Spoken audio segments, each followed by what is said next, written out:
밤사이 나온 투자 뉴스 꼼꼼하게 정리해보겠습니다. 개장 전 뉴스 보고 전략 정비해보는 시간 세 분 수고해 주십니다. 야천투자연구소 남인호 소장, LNS 홀딩스 김선용 대표, 그리고 프리스티지 경영전략연구소 반종민 소장과 함께합니다. 자, 2차 전지주들의 랠리가 상당히 과격하게 진행되는 시장이죠. 어제는 이 삼성 SDI가 시장 대장 역할을 자처하면서 삼성 SDI양, 원통형, 전고체 관련주들이 지수를 견인했던 시장이었는데 오늘은요, 그 바톤 다시 LG 엔솔로 넘어갈까요? 밤사이 한 언론사의 LG 에너지 솔루션 관련 보도가 나왔습니다. 보도 내용 좀 전해주실까요? 네, 말씀하신 대로 이제 LG 에너지 솔루션이 보통 지름 46mm, 그리고 높이 80mm죠. 일명 4680 배터리라 불리는 원통형 배터리 생산에 돌입한다는 그런 소식이 나왔습니다. 4680 배터리는 잘 아시는 대로 테슬라가 도입을 우리가 할 거다라고 이제 얘기한 그 차세대 배터리로 보시면 될 것 같은데요. 사실 지난주에 테슬라 인베스터 데이가 진행됐습니다. 그래서 사실 저는 그걸 보면서 이제 원통형 배터리에 대한 발언도 나올까 싶어서 좀 기다렸는데 사실 전혀 말이 없어서 좀 의아하긴 했습니다. 그래도 이런 이야기들이 나오니까 좀 다행인 것 같고요. 이미 LG 에너지 솔루션 같은 경우는 이제 오창 공장에 파일럿 수준의 4680 배터리 라인만 두고 있었습니다. 근데 최근에 장비 업체들을 대상으로 이제 RFQ를 요청을 했습니다. 이게 견적 요청서인데 이렇게 되면서 이걸 갖다가 옆에서 다른 업계들은 보면서 아 드디어 이제 LG엔솔이 본격 양산 투자에 들어가는구나라고 좀 생각을 하고 이제 미리 판단하고 있는 것 같은데 아직 뭐 LG엔솔 입장에서 우리가 이제 시작합니다라고 얘기한 건 없습니다. 일단 이것 때문에 어제 다이캐스팅 전문 기업이죠. 세아 메카닉스 주가가 어저께 시간 외에서 상한가로 마감을 했고요. 잘 아시는 대로 지난 1월 27일 날 LG엔솔 같은 경우는 해외 공장을 대상으로 이제 전기차 배터리용 부품 공급 계약을 체결하고 있습니다. 그래서 이런 부분들이 같이 한번 봤을 때 이제 LG엔솔 관련 기업들, 세아 메카닉스가 어제 시간 외에서 상한가로 마감을 했지만 오늘 아무래도 2차 전지 관련주들이 한 번 더 움직일 수 있지 않을까 싶고요. 최근에 워낙 흐름이 좋긴 하지만 그리고 특히나 이제 4680 배터리 관련주들 한번 체크해 보시면 좋을 것 같고요. 근데 최근에 보면 이제 또 예전에 우리가 포모라고 그러죠. 이제 2차 전지 관련주들이 굉장히 많이 올라가면서 제 주변에도 개인 투자분들이 이거 지금 따라가야 되는 거 아닌가라고 굉장히 말씀을 많이 하시는데 조금 지금은 그렇죠. 이제 신규로 매수하기에는 좀 부담스러운 자리긴 분명합니다. 하지만 높은 자리에 있는 종목들 말고요. 이제 아직까지 출발하지 못한 상대적으로 낮은 자리에 있는 종목들이 꽤나 많으니까 그런 기업들 위주로 보시면 될 것 같고 전반적으로 이제 이렇게 한번 대장주가 치고 가면은 이제 머지않은 시점에 한번 조정이 올 수도 있다는 부분 체크하시면서 이제 이 관련 기업들은 당장 따라간다기보다는 이제 천천히 좀 두고 보시는 것도 좋지 않을까라고 생각했습니다. 네, 알겠습니다. 2차 전지 관련주들의 전략에 대한 또 견해도 말씀해 주셨는데 자, 이렇게 테슬라가 손꼽은 출력이 기존 배터리보다 6배나 늘어난 4680 배터리 니켈 함량이 90% 가까운 하이니켈 양극재 적용을 목표로 하는 상황이거든요. 자, 그렇다면은 투자자분들이 지금 시점에서도 좀 매력도 높게 접근해 볼 만한 종목이 있을까요? 반종민 소장님. 매력도 높은 종목보다는 제가 봤을 때는 전에 시간의 상한가를 기록한 세아 메카닉스를 좀 더 살펴볼 필요가 있겠는데요. 이 세아 메카닉스의 경우에는 OLED 디스플레이 장비 관련된 부분들에 대해서 TV 거치식 장치를 좀 영위하고 있는 기업이다 좀 말씀드릴 수 있겠고, 전기차와 수소차 관련된 자동차 내연기관 부품들을 좀 주력 생산하는 기업이다 말씀드릴 수 있겠습니다. 사실상 이 기업의 사업은 다이캐스팅과 관련된 부분들인데 이 다이캐스팅이 결국은 그러니까 금형이 아닙니다. 금형이라고 있는데 이 금형이 프레스가 있고 사출 금형이 있고 다이캐스팅이 있거든요. 사출 금형 같은 경우에는 좀 플라스틱으로 되는 흐름이 있다고 한다면 다이캐스팅은 알루미늄을 통해서 가공을 하는 거기 때문에 이러한 상황들을 봤을 땐 자동차에 대한 힐이나 이런 쪽에 좀 굉장히 특색이 강하다라고 좀 생각할 수 있겠습니다. 그렇다 하지만은 배터리와 관련된 부분들에서도 외관형으로 알루미늄으로 찍는 경우가 많기 때문에 세아 메카닉스에 대한 수요는 좀 있을 수 있다라는 말씀을 드리겠고요. 이 기업은 LG전자 1차 협력사로 좀 보일 수 있고 또한 LG 에너지 솔루션과 협력 관계를 맺으면서 2차 전지 엔드 플레이트를 좀 개발을 했습니다. 그리고 이제 전일 좀 더 살펴보자면은 12% 이상 상승을 했고 시간의 상한가를 기록을 했는데 이게 결국은 LG 에너지 솔루션이 미국 테슬라 도입을 도입을 밝힌 그 차세대 원통 배터리 원통, 그러니까 대표님께서 말씀하셨던 그 대량 생산에 돌입하겠다라는 것을 밝혔기 때문에 반사 수혜 기대감으로 좀 더 올라간 케이스가 있다라는 말씀 드리겠고요. 지난해 5월 LG 에너지 솔루션과 그에 대한 자회사가 있는데 전기차용 배터리 부품 공급 계약을 두 건을 체결한 바가 있습니다. 그리고 이러한 상황들을 봤을 때는 어느 정도 수혜를 받을 가능성은 매우 높기는 하지만 사실상 뭐 영업이익이 전년 대비 57% 감소를 했고 매출액도 감소를 했고 당기순이익도 감소를 했기 때문에 재무적으로는 굉장히 좀 좋지 않은 상황이다. 그리고 재무적으로 감소 추세를 보이고 있기 때문에 금일 상한가로 시작하거나 크게 상승했을 경우에는 비중을 좀 일부 줄이는 전략을 취하는 것이 좋다라는 말씀 드리겠습니다.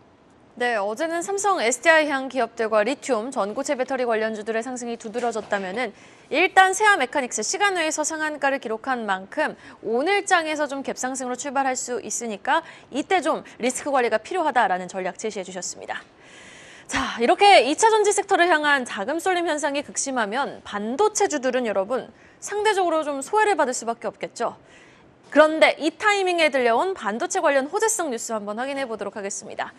삼성, 이제 감산 효과를 톡톡히 보는 걸까요? 지금 지난해 4분기 D램 시장에서 홀로 점유율을 높였는데 SSD 시장에서도 잘했네요. 네, 맞습니다. 사실 이 소식은 이제 투자하시기 시작하신 지 뭐 5년, 10년 안 되신 분들은 꼭 이거 제가 말씀드린 걸 기억하시고 나중에 또 추후에 이런 일이 발생했을 때 한번 기억해 주셨으면 좋겠습니다. 현재 지금 세계적인 반도체 시장 불황이라고 말하고 있는 이런 상황에서도 지난 4분기 삼성전자의 기업용 SSD 시장 점유율이 오히려 올라갔습니다. 하지만 매출을 따졌을 때는 물론 떨어졌겠죠. 이제 전분기 대비해서 27.4% 감소한 37억 9천만 달러 정도 나타났는데 이 중에 1위가 삼성전자입니다. 당연하겠죠. 17억 8천만 달러 정도 나왔고요. 전분기보다 16% 정도 감소하긴 했습니다. 하지만 특징적인 부분이 시장 점유율이 3분기에 40.6%에서 4분기에 46.6%로 9%로 6.3%포인트가 증가했습니다. 이에 대한 시장 조사업체죠. 이제 트렌드포스가 삼성전자가 다양한 제품을 제공하고 기술적 우위를 유지하고 있어서 올해도 기업용 SSD 시장의 선두 자리를 굳건히 지킬 것이다라고 전망을 했습니다. 그리고 SK하이닉스 그 자회사 솔리다임이죠. 4분기 매출이 전분기보다 무려 40.6%나 급감한 7억 2천만 달러로 2위를 차지했고요. 그리고 시장 점유율은 23.2%에서 19%로 하락을 했습니다. 오히려 좀 많이 하락을 했고요. 한 4.2%포인트 하락했네요. 그리고 3위는 이제 웨스턴 디지털 WDC인데 미국 기업이고요. 전분기 대비해서 26.7%가 하락했고 4위 키옥시아 그리고 5위 마이크론은 각각 12.2%와 53.1% 급감했습니다. 이런 가운데 삼성전자만 유독 4분기에 이제 시장 점유율이 오른 건데 삼성전자의 SSD 시장 점유율은 3분기 40.7%에서 45.1%로 4.4%포인트 상승했습니다. 이렇게 나오는 이야기가 이제 분석 내용을 그대로 좀 말씀드리면 삼성전자의 우월한 원가 경쟁력을 앞세워서 점유율을 높였다라고 나와 있는데 사실상 삼성전자는 항상 이런 식으로 각오를 해왔습니다. 시장 점유율이 좀 떨어진다 싶으면은 이런 위기 상황이 발생했을 때 다른 기업들이 전부 다 감산을 해가지고 오히려 반도체 가격을 올리고 싶어 하는데 삼성전자는 오히려 감산 안 합니다. 지금처럼 그냥 홀드를 하거나 오히려 아니면 증산했었던 경우도 과거에 좀 있었고요. 이로 인해서 이제 우리가 보통 일반적으로 얘기하는 치킨 게임이죠. 우리는 가격 경쟁력이 자신 있고 똑같이 너희들과 반도체를 만들었을 때 우리는 남는 게 더 많다. 그렇기 때문에 가격으로 우리는 한번 싸워볼 수 있다. 이런 식으로 했기 때문에 삼성전자가 시장 점유율이 떨어졌다. 특히나 이제 반도체 이쪽 SSD 쪽에서 시장 점유율이 떨어졌다. 그럼 삼성전자 항상 이제 치킨 게임을 걸었습니다. 그래서 나머지 기업들을 좀 고사시키고 좀 고생을 시키면서 본인들의 어떤 점유율을 유지를 해온 게 전략 중에 하나이기 때문에 이 부분 체크해 보시면 좋을 것 같고요. 이에 따라서 너무 뭐 삼성전자 점유율이 떨어져서 걱정된다. 뭐 2위가 따라오고 3, 4위가 따라온다. 이런 얘기 나올 때 조만간 한번 치킨 게임이 나올 수도 있겠구나라는 생각을 하시면은 한 7, 80%는 보통 맞습니다. 그래서 이런 부분 체크하셔가지고 이제 여러분들이 투자를 해보시되 뭐 전략적인 부분이니까 이 부분까지 한번 같이 고려하셔가지고 앞으로 여러분들이 이런 대형주 투자하실 때 참고하시면 좋을 것 같습니다. 네, 알겠습니다. D램 점유율을 1위로 굳건하게 지키고 있는 삼성전자 또 SSD 시장에서 호재성 뉴스가 들려온 만큼 오늘도 주가 추이 한번 지켜보도록 하겠습니다. 이 반도체 섹터 이야기가 나올 때마다 사실 긴 호흡으로 좀 긍정적으로 바라보자는 이야기 매번 해주고 계신 우리 반종민 소장님. 오늘은요, 물어보고 싶은 게 또 신규 상장주, 자람 테크놀로지가 코스닥에 신규 상장되거든요. 시스템 반도체 기업이라고 해요. 주가 흐름 앞으로 어떻게 예상하세요? 먼저 좀 이 자람 테크놀로지를 살펴볼 필요가 있는데 이게 시스템 반도체 팹리스 기업이고 뭐 주력으로는 통신 반도체 설계 전문 기업이다라고 좀 말씀드릴 수 있겠습니다. 사실상 뭐 광신호 및 전기 신호 등을 상호 변환해주는 광트랜시버 그리고 광 케이블 없이 초고속 데이터 전송을 가능하게 하는 기가 와이어가 있습니다. 이게 이제 주력 제품으로 보실 수 있겠고요. 사실 이 기업이 작년 10월과 그 12월 각각 공모에 나섰지만은 그 기관 수요 예측 부진들을 통해서 철회를 했습니다. 그리고 이번에 삼수를 통해서 증시에 입성을 했는데 지금 이 상황을 봤을 때는 그렇다 하더라도 굉장히 좀 주목을 해볼 수 있는 포인트가 몇 가지가 있습니다. 일단 21년 매출액이 143억 원, 그리고 영업이익이 2억 9천억 원, 2억 9천만 원, 그리고 당기순이익이 11억 원. 근데 2022년 3분기까지 현재 진행된 결과를 봤을 때는 매출액이 136억 원이고 영업이익이 11억 원, 그리고 올랐습니다. 올랐기 때문에 재무적으로는 좀 더 기대를 해볼 수 있는 기업이다라는 말씀드릴 수 있겠고요. 이 기업의 공모가는 22,000원이고 일반 청약 최종 경쟁률이 1030대 1입니다. 즉 굉장히 좀 관심도가 높은 기업이다라는 말씀드릴 수 있겠습니다. 그리고 이외에도 좀 특징적인 부분들이 임원들을 좀 살펴봤는데 과거에 현대나 KT, 삼성 쪽의 임원들 출신들이 고루 분포되어 있기 때문에 기업에 대한 그 앞으로의 그 개발이나 그 또한 그 성장성은 좀 그 임원들을 통해서도 굉장히 좀 부각받을 수 있을 가능성이 매우 높다라는 말씀드리겠습니다. 이외에 올해 목표로 한국전자기술연구원과 차세대 AI 반도체를 좀 개발 중인데 이게 CCTV 카메라 등에 탑재되는 NPU에 대해서 직접 연산을 수행하는 것이기 때문에 앞으로 AI 반도체로서도 이 자람 테크놀로지가 같이 부각받을 가능성이 매우 높기 때문에 네. 상장 후에 계속해서 상승할 가능성이 매우 높다라는 점 좀 참고하시면서 대응하시는 게 낫지 않을까라는 말씀드리겠습니다. 그럼 뭐 기회를 줄지는 모르겠지만 눌렀을 때는 좀 매수 전략도 신규 매수 전략도 유효하다라는 말씀이신가요? 얼마나 올라가서 눌릴지 모르겠는데 그 네. 눌렸을 때 아마 한 5개월 정도 좀 지났을 때 지금 상장 이후 5개월 정도 지났을 때 그때 좀 많이 눌렸다면 그때 좀 접근해 보시는 게 좋을 것 같고요. 네. 그 이후로 또 재차 상승을 하다가 좀 시간적으로는 여유를 봤을 때 10월에서 그 기간이 10월에서 11월 정도 지났을 때도 또 눌려 있다. 그러면 그때 또 추가적인 매수를 좀 진행해 보시는 게 낫지 않을까라는 말씀드리겠습니다. 디테일한 매수 타이밍까지 일단은 뭐 오른다고 바로 들어가는 게 아니라 한 5개월 정도는 지켜볼 필요가 있다라는 전략 챙겨봤습니다. 자람 테크놀로지 오늘 신규 상장하니까 주목해 보시고요. 자, 2차 전지 반도체에 이어서 우리가 주목해야 할 또 하나의 섹터가 있어 눈길을 끕니다. 다음 소식은요. 3월에는 부품주를 주목하자 확인해 보시죠. 지금 스마트폰이 경기 침체 우려의 목소리가 커지면서 수요 둔화가 예상된다라는 소식을 제가 지난 연말에 좀 전해드렸던 것 같은데 부품주를 주목하자고 하면은 스마트폰 출하량이 좀 양호한가 봐요. 예, 그렇습니다. 어제 우리 시장 참 좋았습니다. 2차 전지같이 그런 화끈한 상승은 보이지 못했습니다만 그래도 조용히 올라온 업종이 있어서 여러분께 소개해드리겠습니다. 방금 이생커가 말씀해 주신 스마트폰 관련주입니다. 자, 어제 삼성전기라든가 자화전자 그리고 MC넥스 등이 각각 1에서 5% 정도의 좋은 상승률을 보였는데요. 그 이유는 다음 같은 세 가지입니다. 1번, 삼성 갤럭시 S23가 이제 출하가 시작됐고요. 두 번째는 중국의 리오프닝에 대한 기대입니다. 마지막 세 번째는 애플의 아이폰이 조기 생산한다는 소식이 전해지면서 이들 관련주들이 움직이기 시작했습니다. 여러분 잘 아시는 대로 아무래도 그 회로, 전자기판 회로에 안정적으로 전류를 이어줄 수 있는 그 적층 세라믹 캐퍼시터, 우리가 보통 MLCC라고 얘기하죠. 삼성전기가 되었고요. 자화전자라든가 MC넥스는 바로 휴대폰용 카메라 모듈이 되겠습니다. 자, 핵심을 말씀드리겠습니다.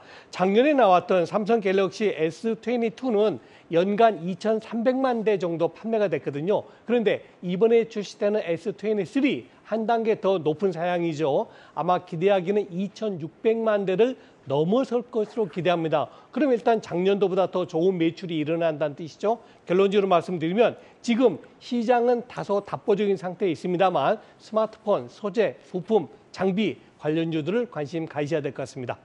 네, 부품주에 관심을 갖자. 이렇게 스마트폰 시장에 불어온 봄바람을 그냥 보내면 안 되겠죠. 어떤 부품주에 우리는 좀 주목해 보면 좋을까요? 제가 봤을 때는 카메라 모듈 업체를 좀 볼 필요가 있을 것 같고요. 그 대표적인 기업으로는 MC넥스를 살펴볼 필요가 있습니다. 이 MC넥스는 그 주요 매출처로 삼성전자 그리고 교세라 등의 국내외 휴대폰 업체로서 좀 공급을 하고 있고, 또한 그 현대모비스 등의 자동차 관련된 업체에도 또 공급을 하고 있다라는 말씀을 드리겠습니다.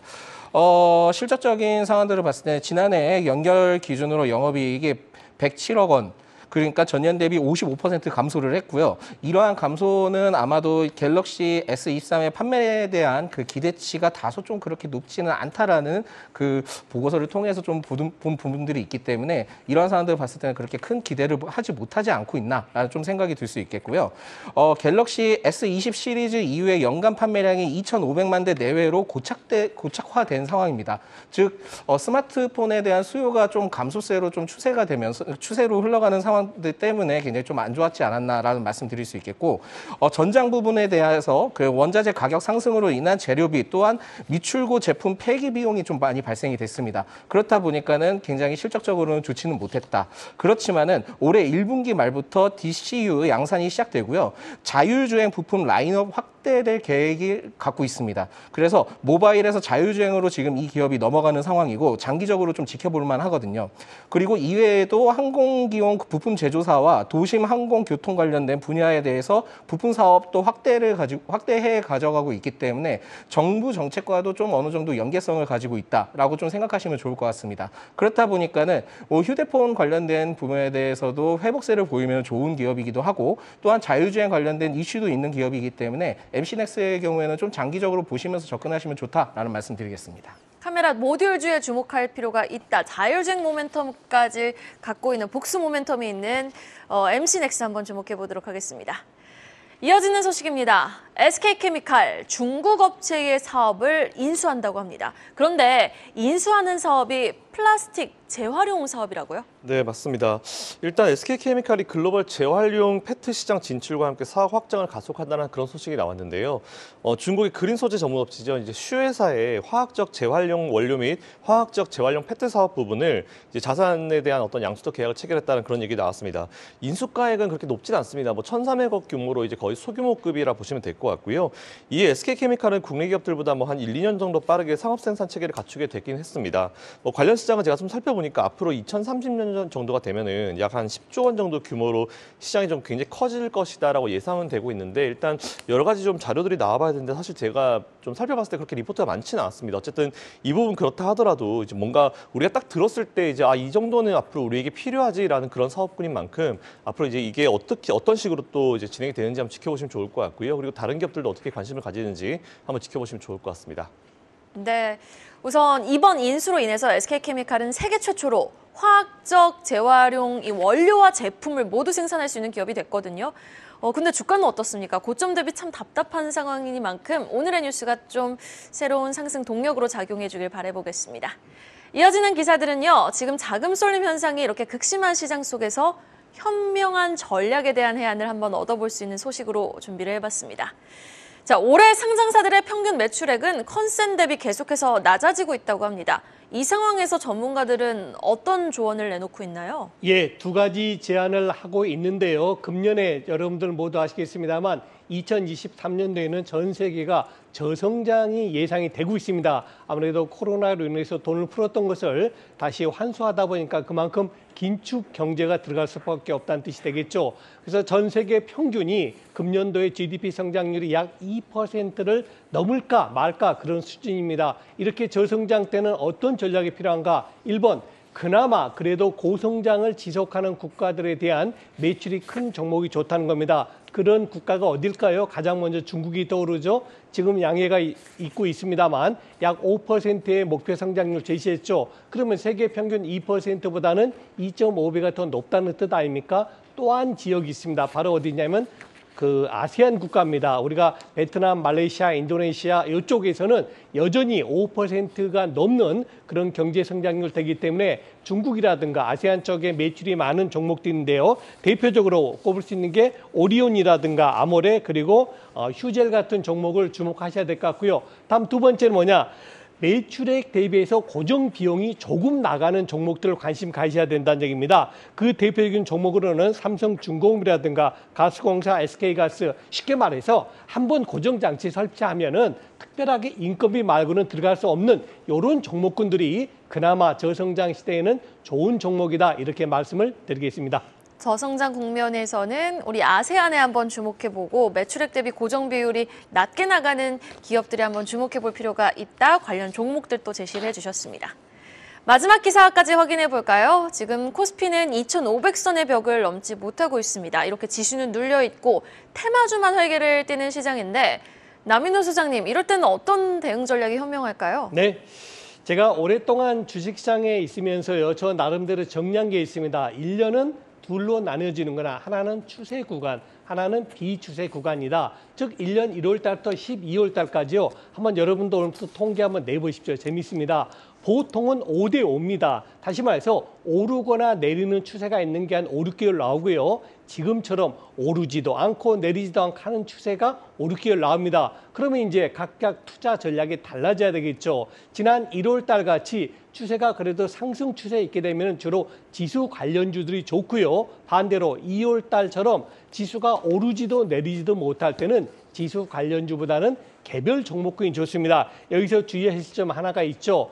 우리가 지수가 올라갈 때는 그 종목, 예컨대 주도주를 따라가면 됩니다. 그런데 문제는 지수가 오르지 않고 횡보할 때, 지금처럼 추세 구간이 아닐 때는 아무래도 빠른 테마주거든요. 이럴 때 조심해야 될 게 있습니다. 바로 다시 말해서 소테마주 쪽인데 요즘 가장 각광받는 게 뭡니까? AI라든가 챗 GPT라든가 이런 소테마주 아니겠습니까? 물론 중간중간에 2차 전지라든가 반도체가 움직임이 있었습니다만 이런 소테마주에 우리가 투자할 때 주의할 점이 있죠.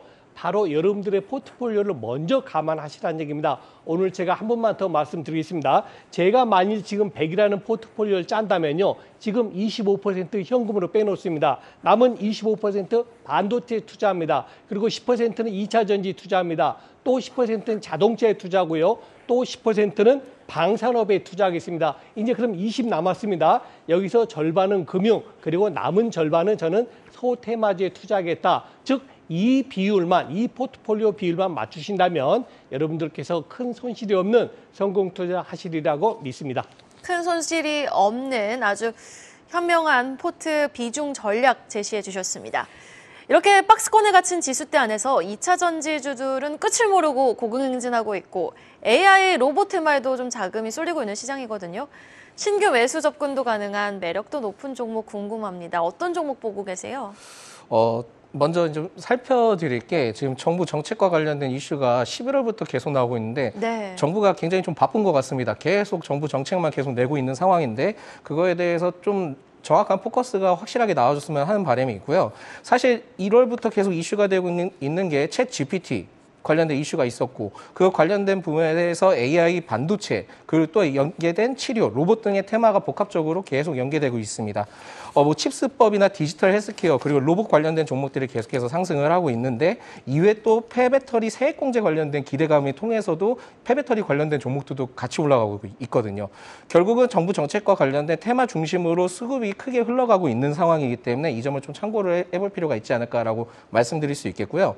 4월 또 정부 첨단 로봇 산업 전략 1.0을 발표할 계획입니다. 그렇기 때문에 로봇 관련된 종목들은 계속 추가적으로 4월 전까지는 추가 상승 동력을 보여줄 수 있지 않을까 판단이 되고 있고 해외 산업용 로봇 등의 경우에는 시총 몇십조 대비에 대해서 국내 산업은 굉장히 좀 적은 시총을 갖고 있습니다. 그렇기 때문에 성장 산업으로 앞으로도 좀 더 주목을 해볼 필요가 있다라는 말씀 드리겠습니다. 또한 좀 추가적으로 말씀드릴 수 있는 게 AI 과학기술 강군을 육성한다 해서 국방혁신 4.0 기본 계획을 또 발표를 했습니다. 그렇다 보니까는 AI인데 플러스 군사 로봇까지도 좀 챙겨볼 필요가 있지 않나라고 말씀드릴 수 있겠고요. 이 관련된 기업은 좀 더 그 현대 로템이나 LIG 넥스원 뭐 등이 있기는 하지만 지금 최근에는 중소형주 위주로 강세를 좀 보이고 있기 때문에 휴림 로봇을 좀 체크를 해볼 필요가 있지 않을까라는 말씀드립니다. 이 휴림 로봇은 산업용 그리고 지능형 로봇 전문 업체이긴 한데 사업 다각화를 통해서 국방용 로봇 사업 등도 좀 영위를 하고 있습니다. 그렇지만은 이 기업이 영업이익이 4년간 적자를 좀 기록을 하고 있고 부채 비율은 감소되고 있기는 하지만은 작년도 적자의 가능성이 있기 때문에 재무적으로는 다소 좋지는 않습니다. 그렇기 때문에 감사보고서 3월에 있는 감사보고서 발표 후에 관심을 좀 가져보는 것이 좋지 않을까라고 판단이 됩니다. 그렇기 때문에 체크를 해봤다가 감사보고서 적정이 나올 경우에는 접근해 보시는 것을 좀 고려를 해보시기 바라겠고요. 지금은 아니지만 그래도 체크를 꼭 해보시기 바라겠습니다.